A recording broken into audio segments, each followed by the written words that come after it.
एक समय की बात है, गर्मियों के दिन में एक चींटी बहुत प्यासी थी और वह अपनी प्यास बुझाने के लिए पानी की तलाश कर रही थी।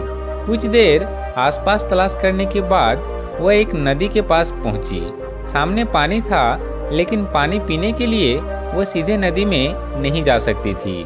इसलिए वह एक छोटे से पत्थर के ऊपर चढ़ गई, लेकिन जैसे ही उसने पानी पीने की कोशिश की, वह नदी में जा गिरी। उसे नदी के किनारे एक पेड़ था, जिसकी टहनी पर एक कबूतर बैठा था। उसने चींटी को पानी में गिरते हुए देख लिया। कबूतर को उस पर तरस आया और उसने चींटी को बचाने की कोशिश की। कबूतर ने तेजी से पेड़ से एक पत्ता तोड़कर नदी में संघर्ष कर रही चींटी के पास फेंक दिया। चींटी उस पत्ते के पास पहुंची और उस पत्ते में चढ़ गई। थोड़ी देर बाद पत्ता तैरता हुआ नदी किनारे आ गया। चींटी ने पत्ते में से छलांग लगाई और नीचे उतर गई। चींटी ने पेड़ की तरफ देखा और कबूतर को उसकी जान बचाने के लिए धन्यवाद किया। इस घटना के कुछ दिनों बाद एक दिन एक शिकारी उसी नदी किनारे पहुंचा और उस कबूतर के घोंसले के नजदीक ही उसने जाल लगा दिया और उसमें दाना डाल दिया। वह थोड़ी ही दूर जाकर छुप गया और उम्मीद करने लगा कि वह कबूतर को पकड़ लेगा। कबूतर ने जैसे ही जमीन में दाना देखा, वह उसे खाने के लिए नीचे आया और शिकारी के जाल में फंस गया।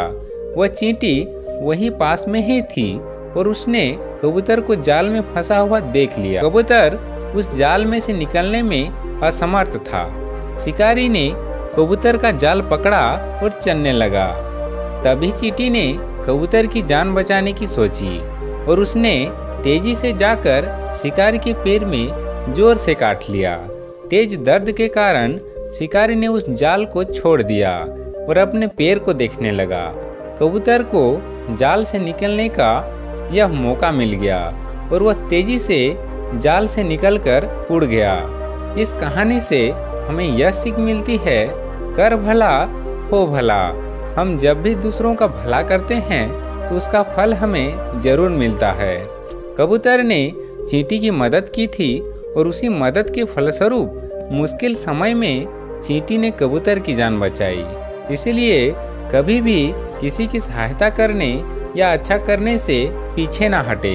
जब भी मौका मिले दूसरों की बिना किसी स्वार्थ के मदद करें। धन्यवाद।